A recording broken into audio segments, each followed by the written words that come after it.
बिस्मिल्लाहिर्रहमानिर्रहीम, अस्सलाम वालेकुम रहमतुल्लाह। टेक्स्ट आपके पीछे किस तरह लिखा जाता है, उसको किस तरह ऐड किया जाता है, इस चीज के ऊपर वीडियो बन रही है।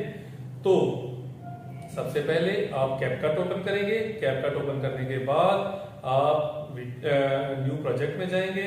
वहां पर वीडियो ऐड करने के बाद आप उस वीडियो को मुकम्मल तौर पे देख लेंगे। उसमें से जो अनवांटेड अननीडेड हिस्से होंगे आप उनको डिलीट कर लेंगे। तो कैपकट का वाटरमार्क है, आप उसको भी डिलीट कर लेंगे। डिलीट करने के बाद आपने टेक्स्ट नीचे जो स्क्रॉल है, आपने उसके ऊपर टेक्स्ट में जाकर ऐड टेक्स्ट करना है। वहां पर आपने जो टेक्स्ट आप पीछे लिखना चाहते हैं वो आपने टेक्स्ट लिखना है। तो उस टेक्स्ट को लिखने के बाद आप उसमें जो इफेक्ट देना चाहते हैं, उसको बोल्ड करना चाहते हैं, उसका साइज, उसका शेडो, उसका कलर, और जिस जगह पे आप चाहते हैं कि वो लिखा जाए, वीडियो में जिस जगह पे जाहिर हो, आप उसके मुताबिक उसको एडजस्ट करेंगे। एडजस्ट करने के बाद आपने उसको एक मरतबा देख लेना है। जब ये सारा कुछ हो गया तो उसके बाद आपने जहां पर टेक्स्ट लिखा है उस टेक्स्ट वाली जगह पर थोड़ी देर के लिए प्रेस करेंगे और फिर उसके बाद इस टेक्स्ट को आप बढ़ा के तो पूरी वीडियो की लेंथ के बराबर आप इसको कर लेंगे। इसके बाद आपने इसको अगर एनिमेशन देना चाहते हैं तो एनिमेशन देंगे।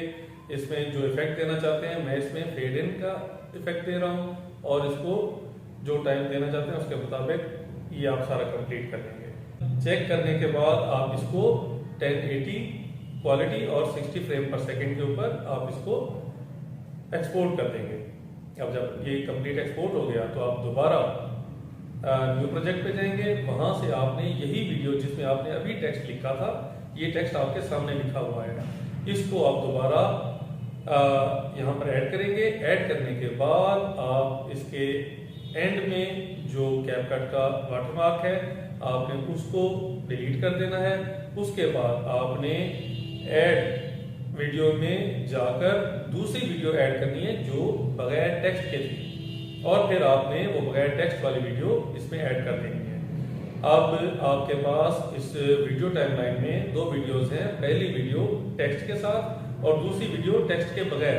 तो जो टेक्स्ट के बगैर वाली वीडियो है, जहां पर ये शुरू होती है, आपने वहां पर इसको क्लिक करके उस जगह से आपने नीचे स्क्रॉलिंग में जाके वहां पर ओवरले में जाना है, और ओवरले में करेंगे तो ये नीचे वाली साइड पे आ जाएगी, तो ओवरले में आ जाएगी। जब फिर आपने इसको प्रेस करके और इसको खींच के दोबारा पीछे उस वीडियो के बिल्कुल एंड नीचे इसको सेट करना है, एडजस्ट करना है। जब ये दोनों एडजस्ट हो जाए तो आपने नीचे वाली वीडियो को प्रेस करके और फिर उसके बाद रिमूव बैकग्राउंड करना है। रिमूव बैकग्राउंड करने के बाद आप जैसे ही रिमूव बैकग्राउंड करेंगे तो आप देखेंगे कि आपका टेक्स्ट आपके पीछे जाहिर हो रहा है। इसके बाद आप उसी तरह 1080 पे जाकर और 60 फ्रेम पर सेकेंड पे जाके आप इसको एक्सपोर्ट कर देंगे। तो इस तरह आपकी वीडियो कंप्लीट है। शुक्रिया, अल्लाह हाफिज।